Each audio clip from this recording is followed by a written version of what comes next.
Hello साथीहरू नमस्कार सबैजनालाई राधे राधे। म चाहिँ हिजो बजार गएको थिएँ, म मन्जु अनि नानी बियोम। हेर्नु नि बजार कस्तो भिड छ। यो चाहिँ दसैँको बजार, अर्को पूजाको बजार।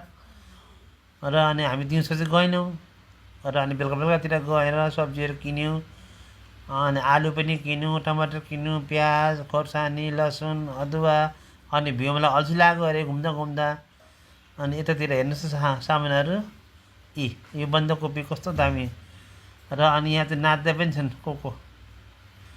अनि हामीले आलु किन्यौँ। यो चाहिँ कचु, यो चाहिँ मलाई पुरा मनपर्छ, म सधैँ ल्याउँछु बजारबाट। अनि यो खोर्सानी अदुवाहरू किन्यौँ। अनि एप्पल पनि त्यो चाहिएको थियो पूजाको लागि।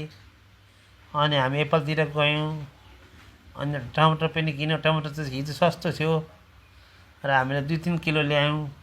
र अनि यहाँ नानी चाहिँ कोला खान्छ भनेर गयौँ। अनि हामीले कोला किनिदिउँ।